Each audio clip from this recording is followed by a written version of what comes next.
집고양이는 모순입니다. 문명 초기부터 사람과 살기 시작했지만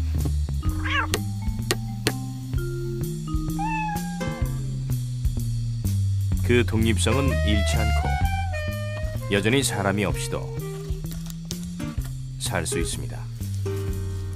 그렇지만 사람을 좋아하는 건 분명하고 사람들도 고양이를 좋아합니다. 사람과 고양이는 동반자입니다.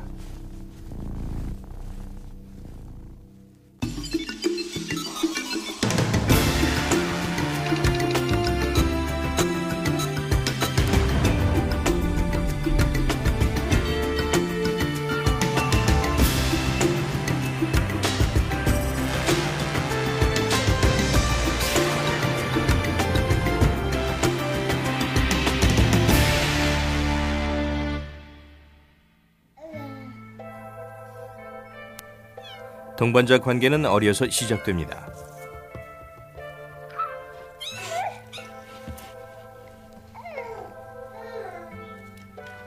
그러나 고양이는 사람보다 수명이 짧으며 어린 시절의 사치를 그리 오래 즐기지는 못합니다. 이 고양이와 같이 육주된 아기는 달리고 뛰고 돌아다니지 못합니다.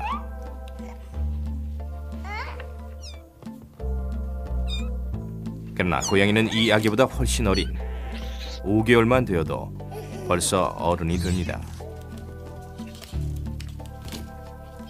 그러나 지금은 인생은 모험으로 가득 차 있죠.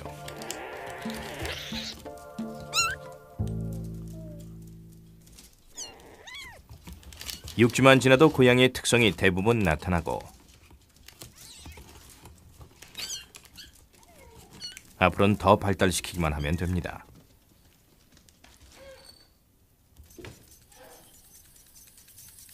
간단한 장난감도 교육적인데 예를 들면 사냥 연습을 돕죠.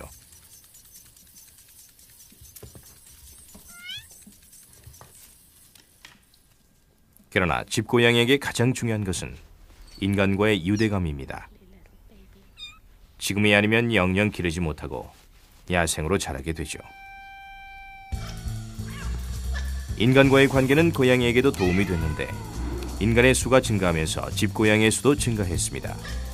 지구상엔 4억 5천만 마리의 집고양이가 있으며 고양이 종 중 가장 많은 숫자입니다. 그러나 독립성은 여전히 잃지 않았죠. 고양이는 사람 사는 세상에서도 아닌 곳에서도 충분히 살 수 있습니다.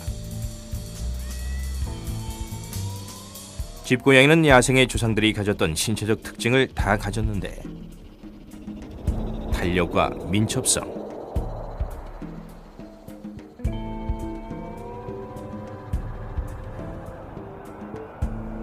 높은 데서 떨어져도 반사신경을 이용해 다치지 않는 능력도 있는데 바로 공중에서 자동으로 돌아서 안전하게 발로 착륙하는 요령 때문이죠.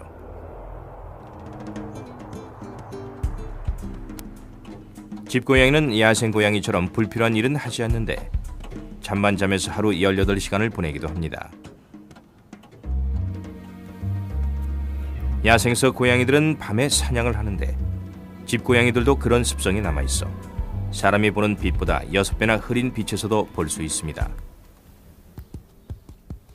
길들여진 지 수세기가 지났지만 고양이의 크기는 예나 지금이나 별 차이가 없습니다.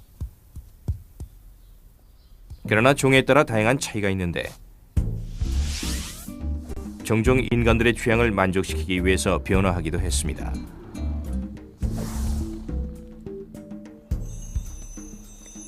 그러나 길들여진 다른 동물들과는 달리 고양이는 야생의 모습과 행동을 많이 간직하고 있습니다. 인간과는 동반자의 관계죠.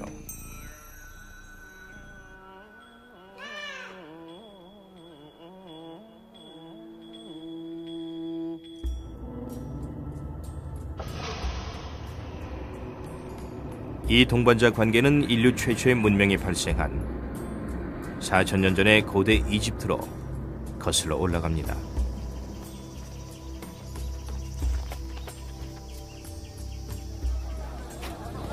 오늘날 이집트의 가정과 거리에는 날렵하고 건장한 고양이가 있는데 바로 인간이 처음 기르기 시작한 그 고양이입니다. 고대 이집트인들이 처음 기르기 시작했고 경배했던 바로 그 고양이일 수도 있습니다.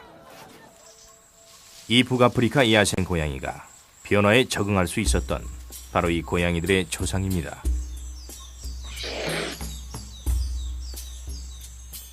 이집트 문명은 농업의 발견과 함께 발전했습니다.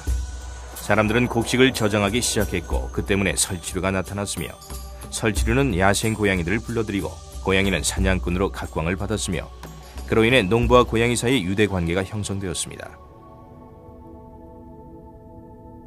결국 고양이는 사람들의 집에서 살게 되는데 이건 순전히 두 평등한 생명체 간의 거래이며 서로를 조종하지 않습니다. 그러나 오늘날 사람들은 이걸 잘 모릅니다. 펜실베니아 대학의 동물 행동 전문가 카렌 오버홀입니다. 인간은 문명화된 세상에서 수천 년을 같이 살고도 고양이에 대해 잘 모르니 참으로 흥미로워요. 대와 같이 길들여진 동물들처럼 소위 인간이 고양이를 길들이거나 발달시킨 것이 아니며 사냥을 잘하기 때문에 우리와 지내게 했던 건데 설치류를 잡아줌으로써 질병을 예방해 주는 거죠. 흑사병도 고양이가 병균을 옮기는 벼룩을 지닌 쥐를 죽임으로써 일부 지역에만 한정될 수 있었던 거죠. 그래서 인간은 고양이를 가까이 하는데 바로 이런 일정한 거리를 유지하는 특별한 관계 때문입니다. 인간은 사실 고양이에게 어떤 행동을 가르침으로써 길들였다고는 할 수가 없습니다. 버더컬리처럼 양치기 하는 고양이나 맹인 안내를 하는 고양이도 볼 수가 없죠. 훌륭한 인간의 동반자지만 고양이한테 그런 종류의 역할을 기대할 수는 없어요. 아주 영리하지만 고양이의 성질은 변하지 않았죠.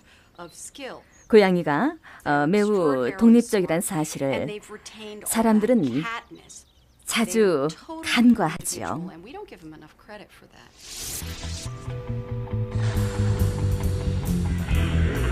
오늘날 고양이는 총 37종으로 가장 먼저 눈에 띄는 특징은 근본적으로 야성이 강하다는 것인데 움직이는 방법, 혼자 살거나 혼자 사냥하는 것 등이 그것으로 개나 곰 같은 육식동물과 달리 오로지 고기만 먹습니다. 이런 것은 함께 살면서 알게 된 사실로 다른 인간만큼 친숙합니다.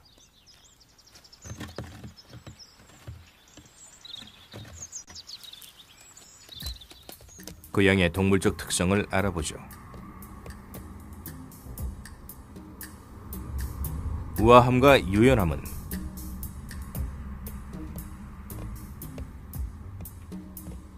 사냥꾼으로서의 뛰어난 능력이죠.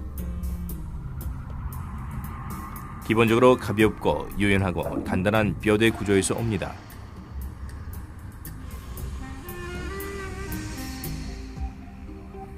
균형 잡힌 꼬리를 포함한 등뼈가 고양이를 고무처럼 유연하게 하는 중심입니다.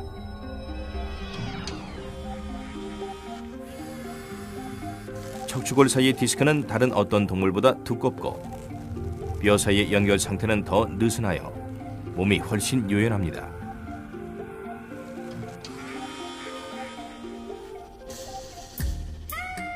발레리나처럼 고양이는 발끝으로 걷습니다. 이렇게 하면 다리가 길어지고 걸음을 떼어놓을 때 속도가 더 빨라지게 됩니다. 놀랍게도 이때 고양이가 실제 사용하는 관절은 무릎이 아니라 바로 발목입니다. 고양이의 발뼈는 아주 길고 땅을 딛고 걷거나 뛸 때는 발가락만이 바닥에 닿게 됩니다.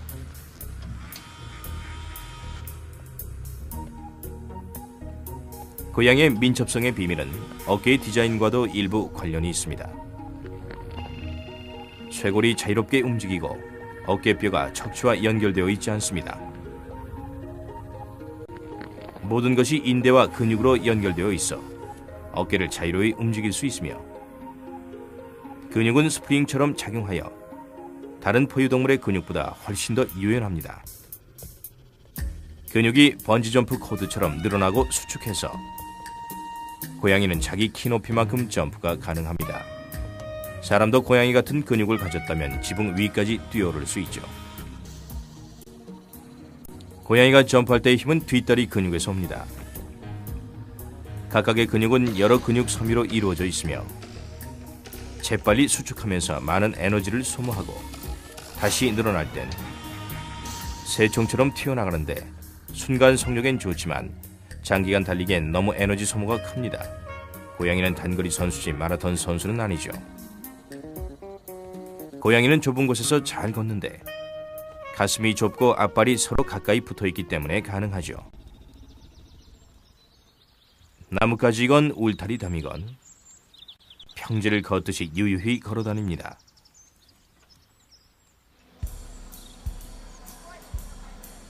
그러나 집에서 사는 고양이들은 이런 재능을 연습할 기회가 없습니다.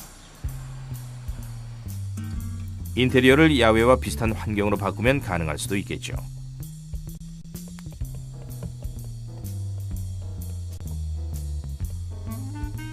여긴 몰리, 리틀 지미, 버나드, 탐, 프랭크와 다른 4마리의 고양이가 사는 곳입니다. 처음엔 고양이 2마리로 시작했는데 그땐 둘이면 완벽하다고 생각했어요. 어쩌다 보니 9마리로 늘어났는데 전혀 많다고 생각하지 않아요. 한 번은 생각해보니 우리가 매일 일하러 가면 고양이만 집에 남아있게 되더라고요. 사실 따지고 보니 이 집은 고양이들 것이란 생각이 들더군요. 그래서 고양이들한테 편하도록 개조를 결심했죠. 고양이의 특성은 위로 올라가는 걸 좋아하잖아요. 높은 장소에 올라가서 우리를 내려다보길 좋아하죠. 그래서 방마다 연결되는 총 40m의 고양이 길을 만들어서 우리가 있는 곳엔 고양이도 있어요. 탐, 오늘 하루 어땠니? 안녕, 프랭크. 프랭크는 탐이 밥의 부인인 프랜시스의 관심을 잠시나마 독차지하자 방해하러 옵니다.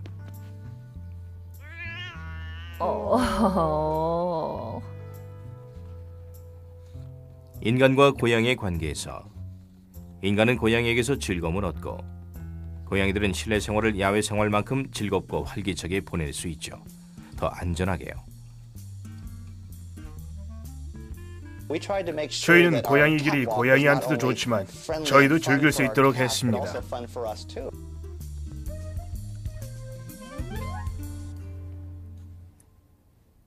고양이를 길들임으로써 완전히 고립 생활을 하는 이 동물들이 다른 고양이와 같이 사는 방법을 배웠습니다. 영국의 인류동물학 연구소의 존 브래드쇼는 고양이와 인간, 고양이와 다른 고양이와의 관계를 연구해 왔는데 존의 연구실엔 고양이 11마리가 옹기종기 모여 살고 있습니다.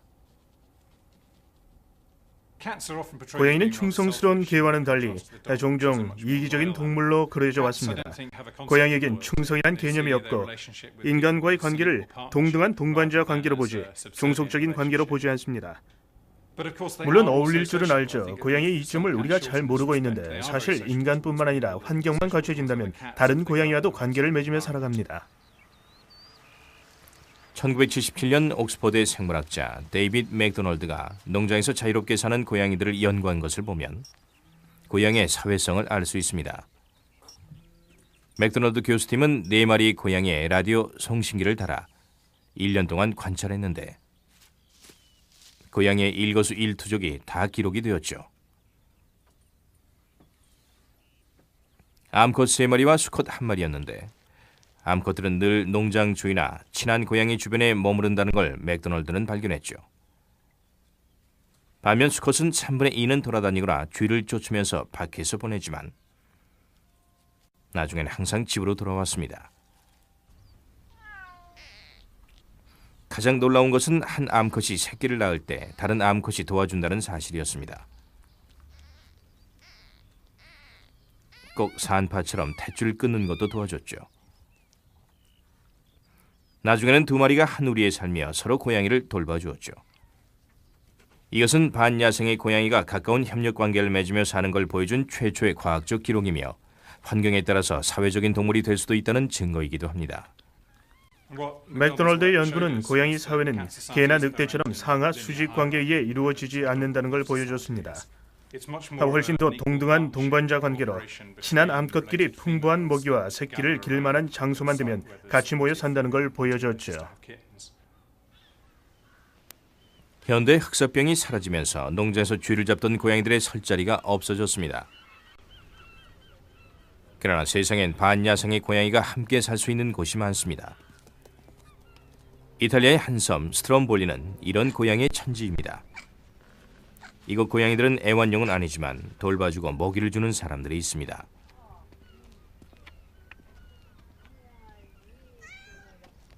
기노스트라 마을에 사는 우시 여사도 그런 사람 중에 하나로 40년 넘게 고양이들에게 먹이를 주고 있습니다.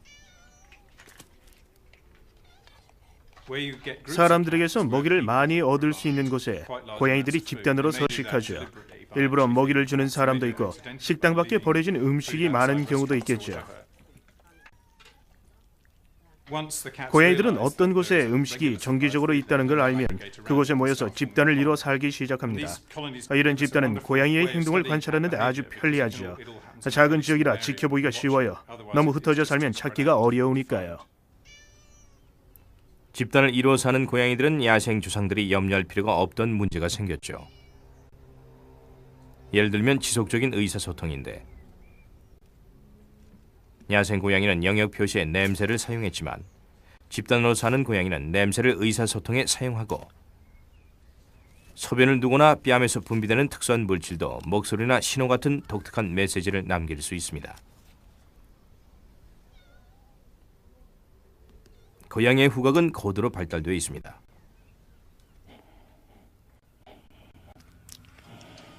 코의 냄새를 기억하는 점막이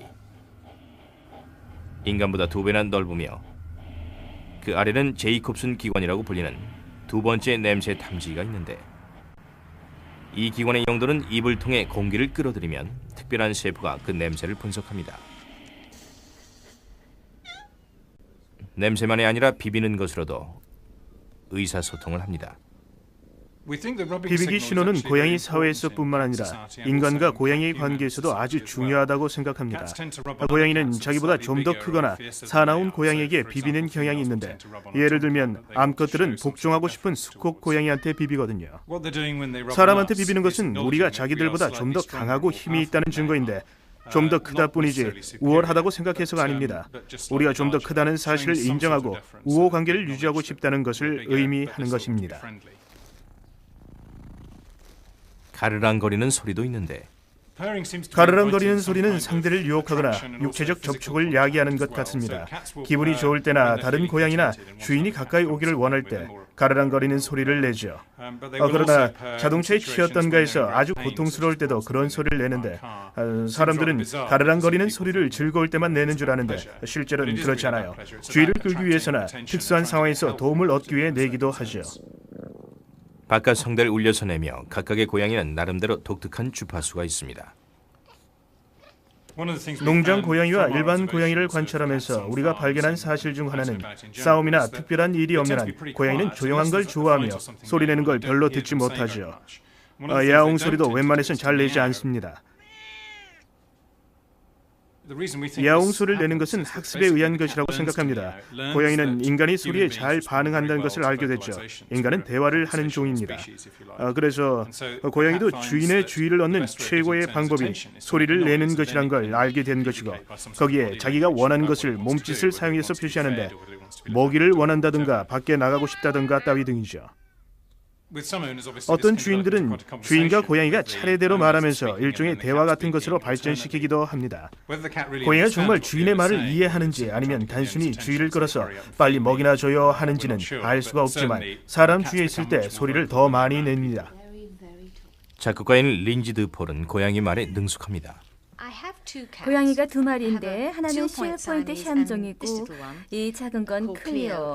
클리오도 샴종인데 그렇게 안 보이죠? 클리오는 다리가 3개라서 외계인과 삼각대의 혼혈 같아요. 그렇지만 멋진 고양이죠. 버려진 걸 좋아했어요.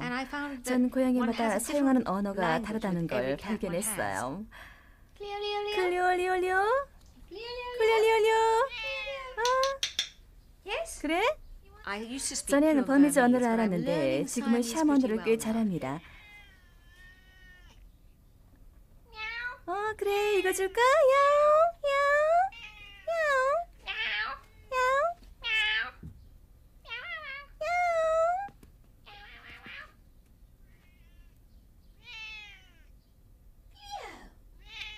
야옹, 이거 줘? 고양이는 원하는 걸 다 말할 수 있어요.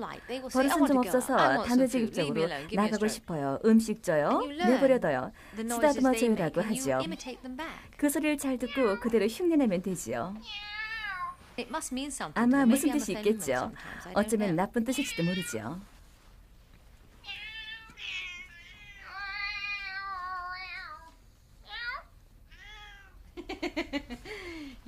착하지? 그렇지? 고양이도 사람과 같은 감각기관을 가졌지만 사용하는 법은 다르죠. 고양이의 감각은 사냥을 돕기 위해 발달했습니다. 망고처럼 편하게 사는 집고양이도 사냥에 필요한 날카로운 감각을 지녔는데 정면을 응시하는 눈이 그 이해죠. 망고가 뭔가를 볼 때는 각각의 눈이 약간 중심에서 벗어납니다. 두뇌가 이걸 한데 모아 3차원적인 이미지를 만들어내죠. 그러면 망고는 물체의 크기와 거리를 알 수가 있죠. 머리 사이즈와 비교해서 망고는 인간보다 눈이 더 큽니다. 빛을 더 잘 흡수하여 어두울 때도 대나처럼 잘 볼 수 있습니다. 망고의 눈은 예민해서 눈동자가 밝은 빛을 차단할 방법이 필요한데 인간의 눈으로는 불가능하죠. 망고의 눈동자는 거의 세로로 완벽히 닫히고 빛이 약해지면 눈에서 눈동자가 차지하는 비율이 인간보다 더 커집니다.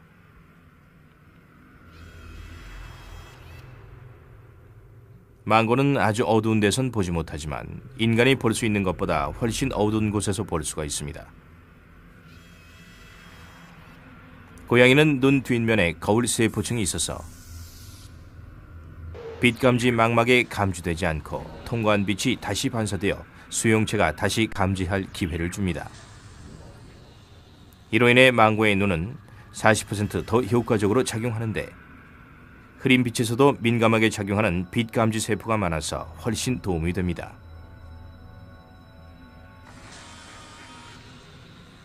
결과적으로 망고는 인간이 보는 것보다 6배는 더 흐린 빛에서도 볼 수가 있습니다.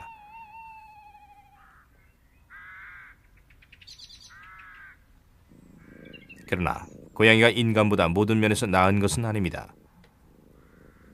아무리 가르쳐도 망고는 결코 읽을 수가 없습니다. 망고의 눈은 세세한 것을 못 보기 때문에 인쇄된 종이는 그저 회색으로만 보입니다.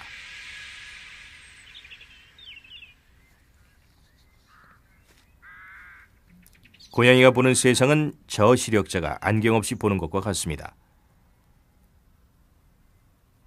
그리고 색깔도 잘 보지 못하는데 세세한 것과 색깔을 못 보는 대신 밤에는 잘 볼 수 있죠. 고양이의 세상에서 색깔은 거의 없고 노란색, 녹색, 파란색 일부를 제외하곤 전부 흑백으로만 보이죠.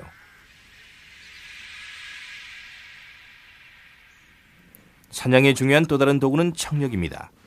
망고의 귀는 머리가 돌아가는 각도만큼 돌아가는데 소리를 집어내는데 아주 유용하죠. 깔땡이 모양의 귀는 소리의 주파수를 알아내 메가폰처럼 확대할 수도 있죠. 고양이는 인간이 못 듣는 소리, 고음이나 찍찍거리는 쥐의 소리 따위를 들을 수 있습니다.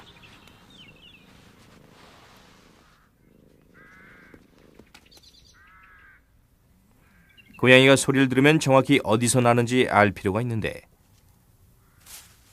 각각의 귀가 잡아내는 소리의 강도가 고양이의 머리를 그 방향으로 돌아가게 합니다.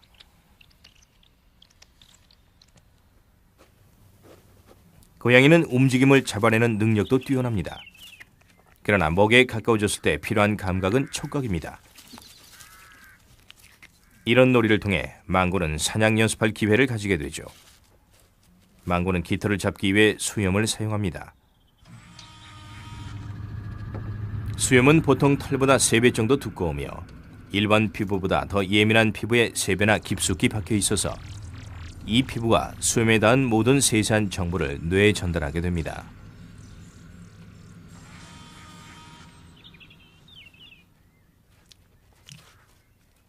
예민한 앞발로는 새로운 것을 탐험하고 음식을 테스트하는 데 사용합니다. 발바닥의 패드는 그 밑을 지나는 물체의 속도를 감지합니다. 그 느낌은 전기와 같이 즉각 두뇌로 전달이 되죠.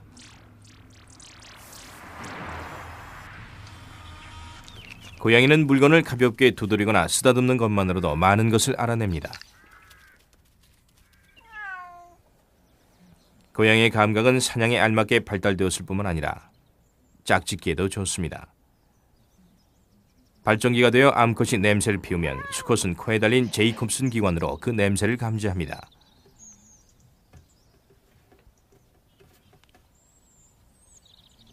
집단을 이루어 사는 고양이들은 몇몇 수컷들이 한 암컷과 교배를 하고 그로 인해 태어난 새끼들은 아버지가 여럿이 됩니다.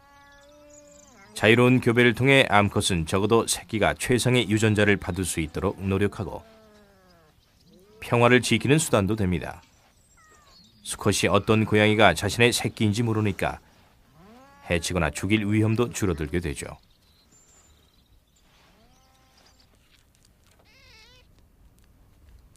갓 태어난 새끼는 연약하여 털은 있지만 체온을 스스로 조절할 수가 없으며 또한 보지도 듣지도 걷지도 못합니다. 그 점이 꼭 나쁜 것만은 아닌데 그래야 어미를 떠나 위험에 처하는 일이 없기 때문입니다.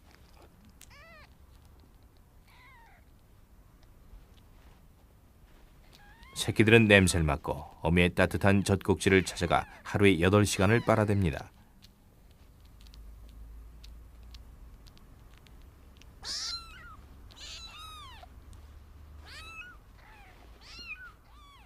젖을 빨지 않을 때 하는 일은 단 한 가지, 자는 것이죠. 태어나서 어른이 되기까지의 과정은 인간의 기준으로 볼 때 아주 빠르지만 고양이의 기준으로는 느립니다. 이 고양이는 10일 된 것인데 약간 볼 수 있지만 아직 앞이 뿌옇고 앞으로 3주가 지나야 깨끗해질 겁니다. 이때쯤에도 새끼는 잘 움직이지 못하고 발바닥으로 더듬거리며 땅에 바짝 붙어서 지냅니다.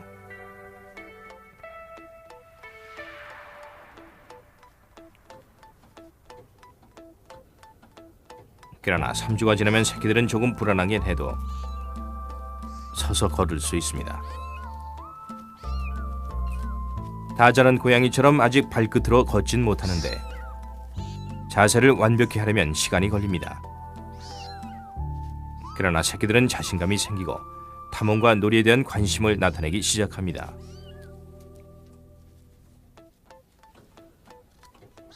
한 주가 지나자 점점 놀이에 몰두하죠.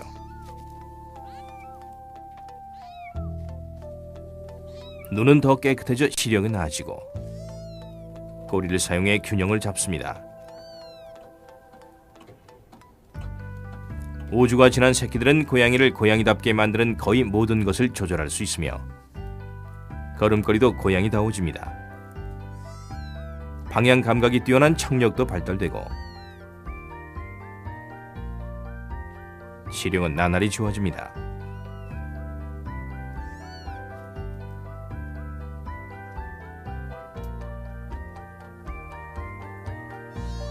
(6주가) 되면 걷는 것만으로는 충분치 않죠.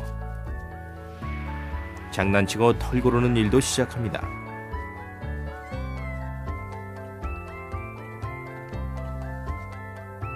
8주가 지났습니다.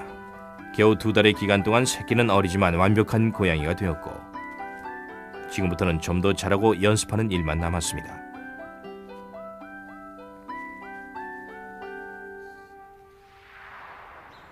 성장 발달 단계는 어느 종의 고양이나 비슷합니다. 집고양이들은 배울 게 한 가지 더 있긴 하지만요.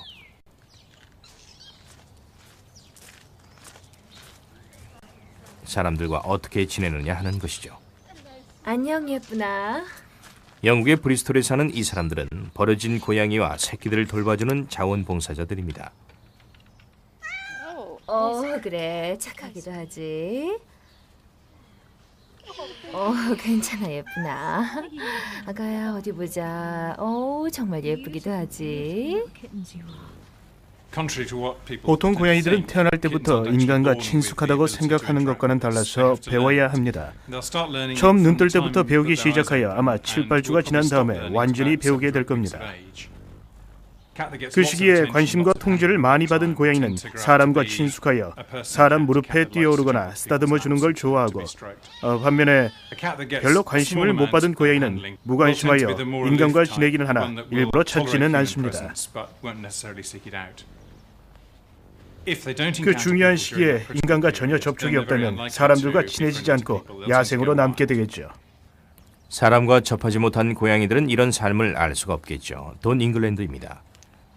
가능하면 커튼, 카펫, 의자 등에 있는 가정 환경에 가까이 노출시키려고 합니다. 그래야 새 집으로 가면 겁을 먹지 않고 준비가 돼 있을 테니까요. 그리고 가정생활에 적합한 고양이가 되도록 훈련을 시키죠. 나중에 사람들이 와서 고양이가 얼마나 착하고 얼마나 가정생활에 훈련이 잘 돼 있는지 말해주면 더 이상 바랄 게 없죠. 그게 우리 목표예요.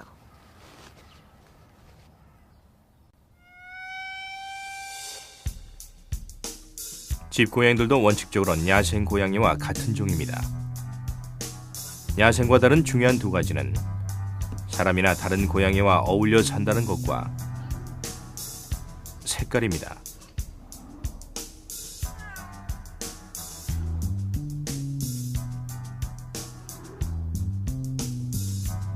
집고양이는 위장이 필요 없기 때문에 예전에 얼룩고양이 무늬에서 지금은 온갖 색깔과 패턴을 가지게 된 것입니다.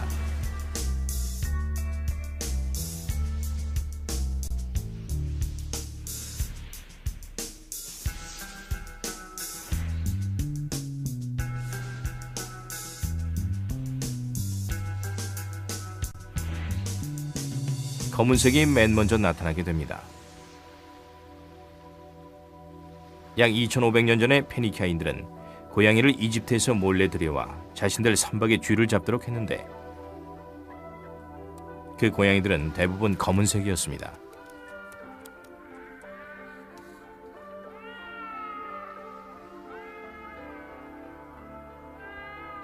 지중해 지역에서 무역을 하면서 페니키아인들은 카르타고와 지금은 스페인의 카디제인 게이지에 많은 식민지를 건설했는데 물론 검은 고양이도 그들과 함께였습니다.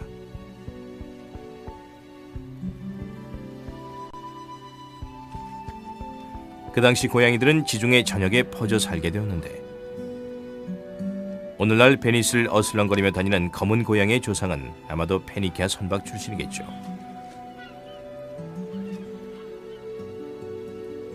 페니키아인들 이후 1000년쯤 지나 바이킹이 바다의 왕이 되었고 그들의 배에도 고양이가 있었는데 빨간색과 오렌지색이 섞인 것들이었죠.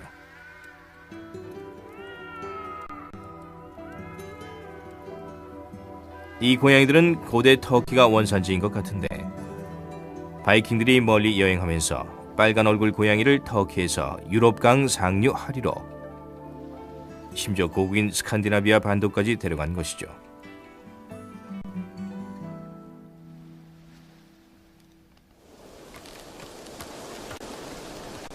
배를 통해 형형색색의 고양이들이 전 세계에 퍼지게 되었습니다.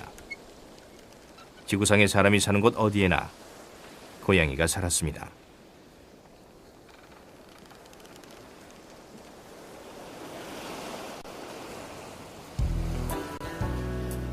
고양이는 항상 사람들과 어울려서 살았습니다. 여긴 미국에서 가장 수준 높은 고양이 쇼의 본고장 플로리다의 마이애미입니다. 이 고양이들은 아무렇게나 기른 고양이들이 아닙니다. 족보가 있는 비싼 고양이로 주인에게 명예와 상을 선사하기 위해 이곳에 왔습니다.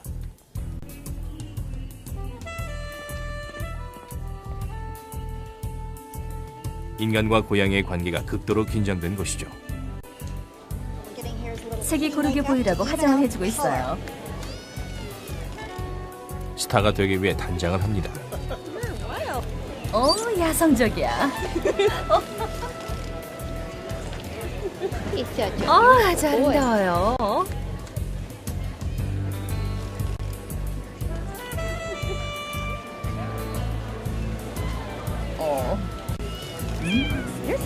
기분이 안 좋구나.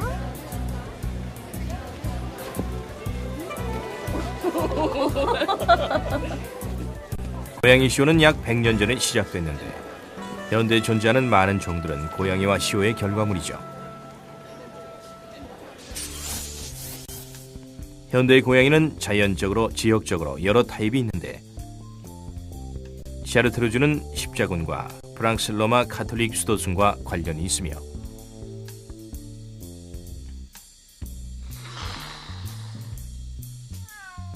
앙고라는 고대 터키로 거슬러 가는데 거기서 약간 변해서 지금의 복슬복슬한 페르시아 고양이가 됩니다.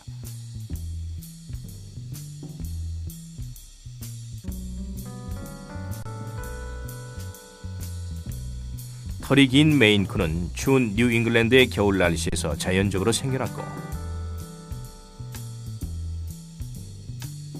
아비시니언도 고대에서 내려온 종으로 오늘날에도 인간과 처음 만났을 때 그 우아함을 간직하고 있습니다. 일본 밥테일도 변종이 됐지만 지금은 하나의 독립된 종이죠.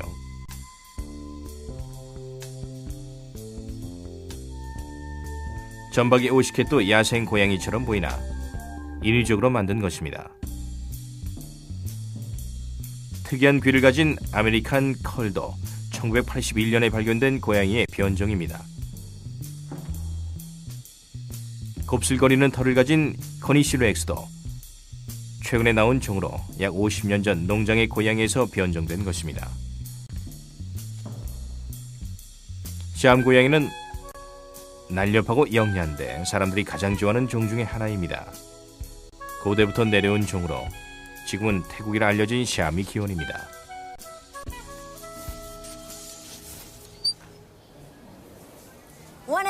이번 주말을 함께 가장 즐겁게 지낸 고양이는 이 갈색무늬 얼룩 고양이입니다. 이 고양이의 장점은 동그란 머리와 짧은 코와 또 동그란 두개골과 너무나 아름다운 얼굴 표정입니다. 야성적인 면이 좀 있긴 해도 쇼에 나온 개 중에서 정말 최고예요. 정말 최고입니다. 아주 멋지죠? 고양이는 길들여진 대부분의 동물과는 달리 특별한 쓰임새가 없습니다. 단지 인간의 다양한 입맛을 만족시킬 뿐이고 입맛이 변하면 고양이도 변합니다. 40년 전 고양이 쇼에 나왔던 페르시아 고양이고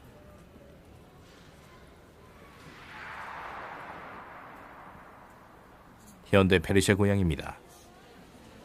지금은 페르시아 고양이의 코가 없는 게 유행이고 코를 납작하게 하는 과정에서 번식가들은 눈물샘이 망가져 계속 눈물을 흘리는 종을 만들어냅니다.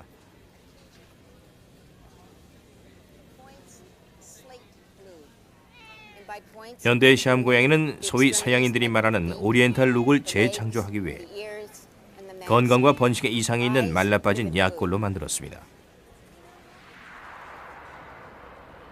40년 전의 시암 고양이 참가자들은 오늘날보다 더 튼튼했지만 여전히 다른 고양이들보다는 날씬하고 날렵하고 이국적이었습니다.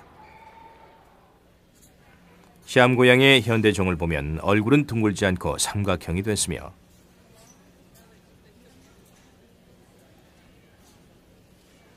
번식가들의 공적으로 털없는 고양이인 스핑크스가 탄생하여 고양이계의 귀족으로 추앙받고 있습니다.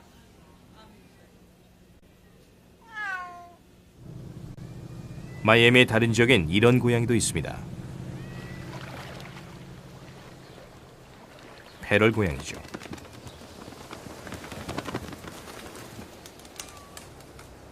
야생화된 집고양이와 그 자손들입니다.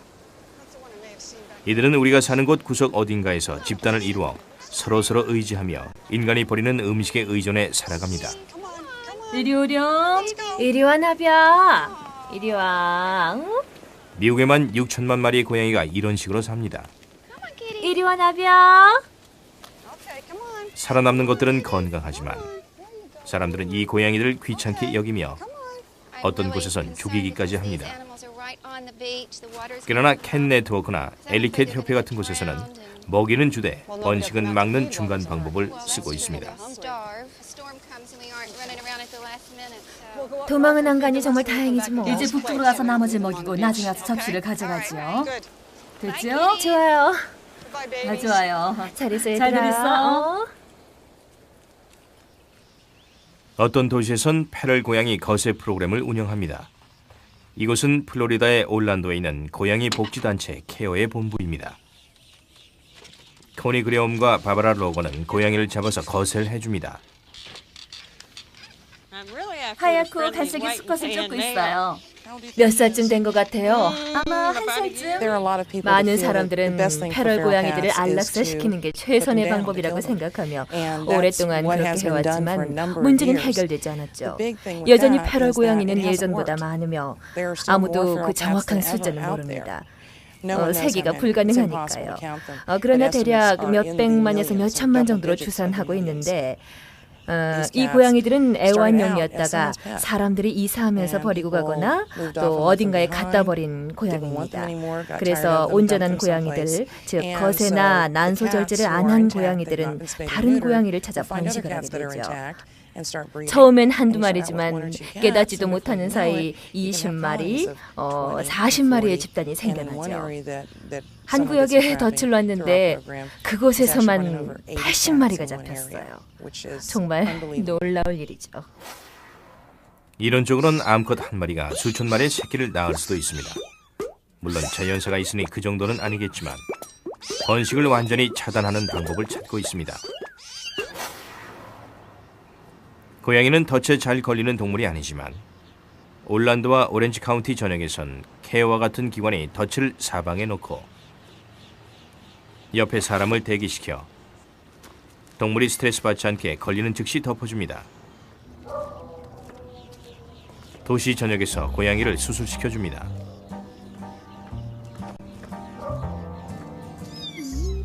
새끼까지도 곧 새 보금자리를 찾길 바라면서요.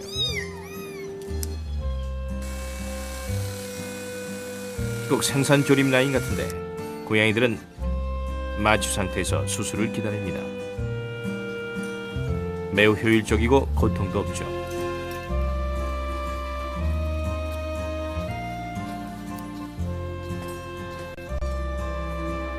대부분은 그날로 풀려나지만 몇몇은 하룻밤이 지나고 마취가 완전히 풀린 뒤에 돌려보냅니다.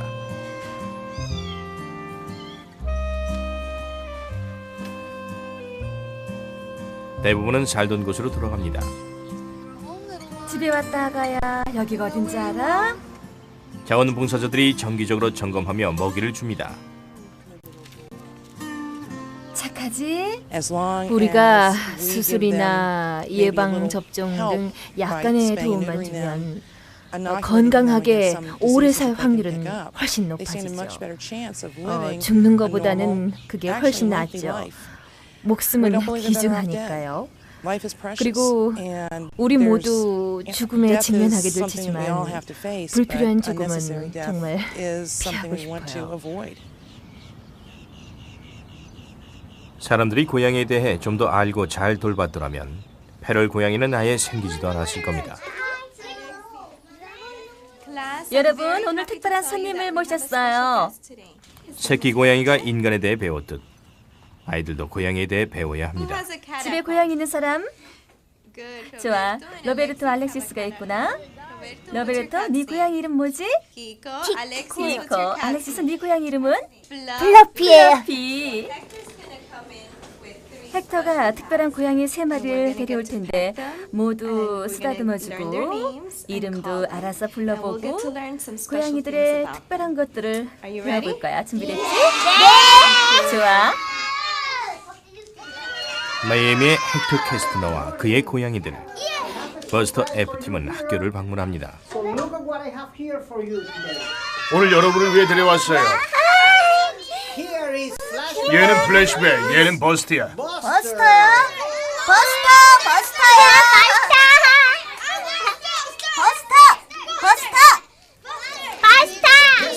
그래. 아, 버스, 이리 오렴. 버스, 이리 오렴. 난 저기 좋아요. 난 제가 좋아요.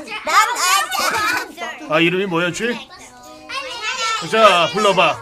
불러봐. 내가 버스터 안아볼래요. 버스터 안아볼래요.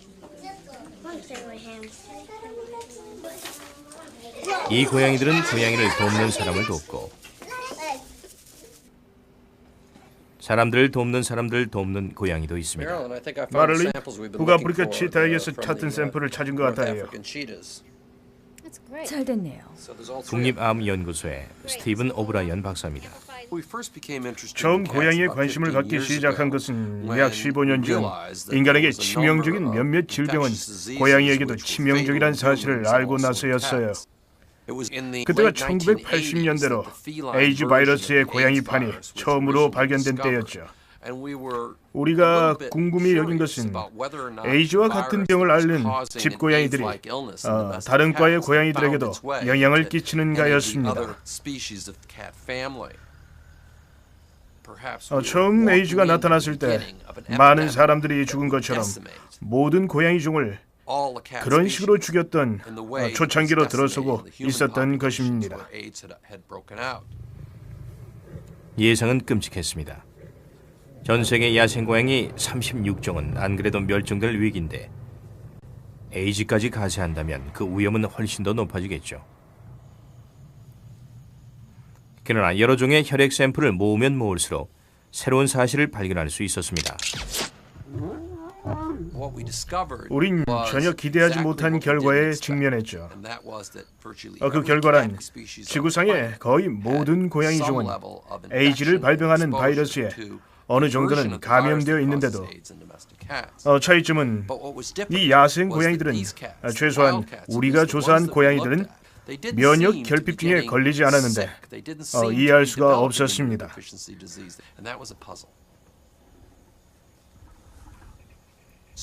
몇몇 종은 실제로 에이즈 바이러스 같은 질병에 맞서 싸우는 유전자를 만들어냈다는 걸 알아냈습니다. 고양이의 이런 현상을 밝혀내면 사람에게서도 이와 비슷한 종류의 유전 메커니즘을 발견할 기회가 될 수도 있습니다. 동반자로서 인간과 고양이는 4천년을 거슬러 올라갑니다. 그러나 그 안에는 동반자 이상의 뭔가가 있습니다. 둘 다 포유류이며 둘 다 공통적인 물려받은 유전자가 있습니다. 고양이가 인간의 에이즈를 치료하는 유전자를 발견하는 데 도움이 될까요? 그리고 1996년에 운 좋게도 HIV 감염에 저항하는 유전자를 만들어내는 첫 번째 유전자를 발견해냈습니다. 이로 인해 저희는 새로운 목표가 생겼는데 바로 치명적인 감염 질병에 저항하는 자연 유전자의 효과를 가진 새 의약품의 발명이었죠. 고양이는 쥐를 잡음으로써 흑사병을 퇴치하는 데 큰 공을 세웠는데 이 유전자를 연구하는 게 이미 흑사병만큼이나 이 세상에 널리 퍼진 질병을 막는 데 도움이 될까요?